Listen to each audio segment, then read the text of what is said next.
At Embrace Home Loans, we are equipped to meet all of your residential mortgage needs. From our Approved to Move program to our local community outreach, we are here to serve you. Embrace Home Loans, how may I help you? Come see us at Cool Springs Boulevard in Catcher here at Embrace Home Loans. Well, hello folks, I'm Charles Pulliam with the Williamson Herald, joined by our resident expert now. We're at the state wrestling tournament here at the Egg Expo Park in Franklin, and I tell you what, there's a lot going on here. There is a lot going on here. You got 12 mats, and right now it's all AAA. Thursday evening here. Tomorrow, on Friday, there's really a lot because you've got AAA, you've got AAA, you've got Division II, and you've got girls all vying for state championships this weekend. So there's a lot going on here, and there will be even more going on as we go further along. I say our resident expert here because Maurice Patton of Mo Patton Sports, really a wrestling guru over the last few years, for sure. Think of it that way. We were at Wilson Central here just a couple days ago shooting a video for you, and you mentioned something about bringing the sport up more, and I really think someone like yourself put in a position here, you really help spread the sport, you help it out a lot, and that kind of coverage is good. And for us here in Williamson County, we have quite a few wrestlers here. Let's start with some Brentwood here. I know Tristan Roa, he was state champion last year. Mm-hmm. A big feature by you in Williamson Herald on the Thursday edition here. Tell us a little bit about Tristan. I know he's a quarterfinal guy now. He's a quarterfinal guy and basically doing about what we expected him to do. Like you said, defending state champion or reigning state champion, won it last year at 120, back at 126 his senior year, having a great senior year, won his first 2 matches out here on Thursday. We'll be in the quarterfinals early Friday morning, semifinals are Friday evening, and expect him to be there as well. Like I said, just having another great year following up on that state championship from last year, and it's always nice when you can see those juniors that win it come back and have another shot to go back to back, and I think that's what he's really got on his mind right now. Sticking with some Brentwood there, we know he had Graham Brothers, a couple other guys there. Tell us what the Brentwood team was able to do today. Well, unfortunately, Tristan was the only one that was able to get through to the quarterfinals for tomorrow. Everybody else for Brentwood will be wrestling back through the consolation. So a little bit of a tough day for Brentwood because they had a pretty good bunch get here.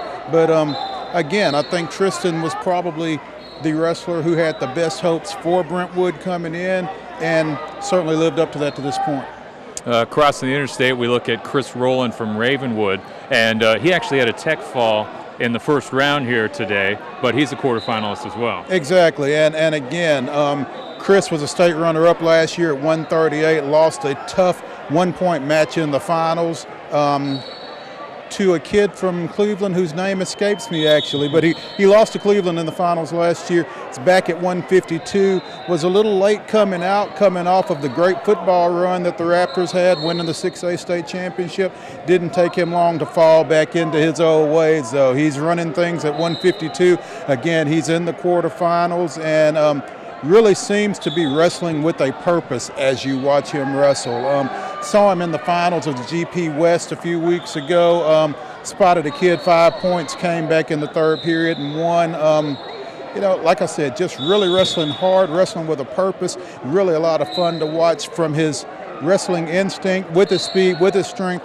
Probably one of the best, most entertaining guys in the county to watch. And he'll be in the quarterfinals Friday morning, and I would not be a bit surprised to see him wrestling Saturday night in the championship round. You mentioned wrestling with a purpose. One of those guys that I see right away is Centennial's Cole Eiler is one of those guys. Handful of seniors on this Centennial team, and how are they doing? Both the seniors from, 2 of the 3 seniors from Centennial.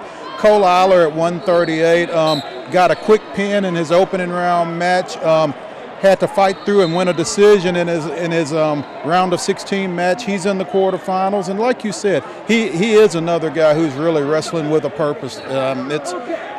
We don't want to overuse the phrase, but just the intensity that he goes out there with from match to match. You see it, and it's obvious, and he's out there with a mission and really wrestling well right now. Adam Fuller at 120, who lost to Tristan in the 120 finals last year, is back.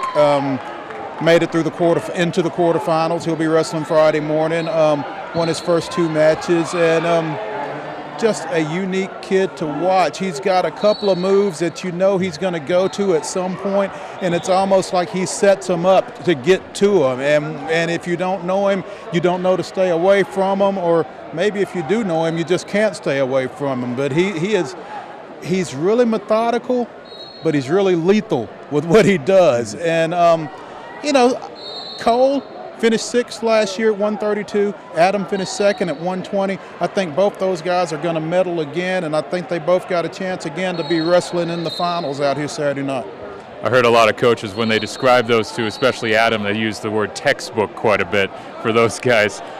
Scooting over to Franklin, we got Job Dooley and Jack Schrader actually makes some noise here early on too. Yeah, Jack is a kid who has medaled, did not medal last year, medaled 2 years ago.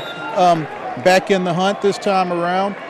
At some point you may see he and Tristan matching up at 126, and you hate it when those county guys are going against each other, but that's kind of the way it looks like it's going to shake out. Jack finished 3rd coming out of the region, Tristan a region champion, and like I said, you could see those two going at it at some point before this weekend is over, but Jack's having a nice run right now. Joe Dooley, like you said, the youngster at 113, picked up a couple of wins here on Thursday, and he's on a roll. So trying to follow in the footsteps of his older brother, Patrick Dooley, who won a state championship at 160 a couple of years ago for Franklin.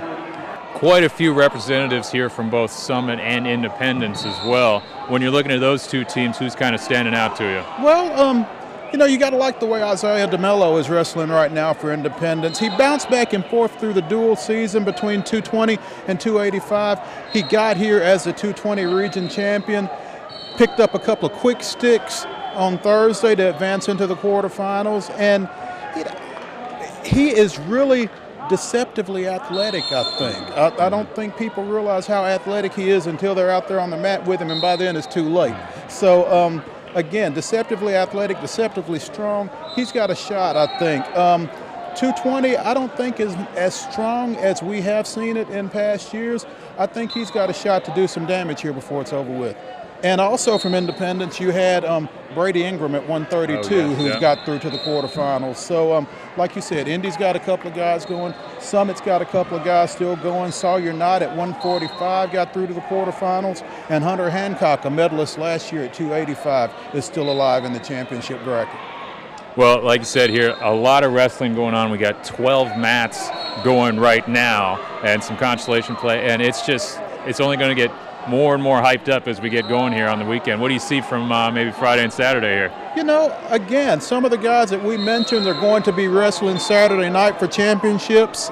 We just got photobombed, I think, by Frank Barbary, the Franklin coach. I would have expected that from one of the kids. But anyway. Where do they get it from, right? Well, there you go. It all starts at the top. Yeah. But no, I think we've got some guys that are going to be wrestling for some AAA state championships when all is said and done. I think Andrew Burchett for Page, when AAA gets started up on Friday, is a guy who's going to certainly medal and may have a shot at winning a state championship as well. A couple of guys to keep an eye on in Division II. I think Connor Mitchell for BGA, the sophomore, has put together a really great year. Finished 2nd at the Mayor Garston Invitational back in December. Finished 2nd in the D2 East Middle region this past weekend. I think he's a guy to keep an eye on. BGA also had a 106 champion in Ian McCullough, so those are a couple of guys to watch in D2, I think. And Aaron Spell from Brentwood Academy, they're 285-pounders. So, like I said, it's not just AAA. We're going to see some guys all across the board, I think, that have a chance to certainly medal and possibly bring home the big trophies. Like we said, the expert for sure. Here we are. Lots of coverage to go here. Always check with MoPattonSports.com, MoPatton_sports on Twitter as well, and the Williamson Herald, our sports section here. We're going to be producing videos and photo galleries, and there's just lots going on here beyond basketball. Wrestling here, if you're not checking it out, be sure to swing by. This is quite the event. For Maurice Patton, myself, Charles Pulliam, we'll be checking in later.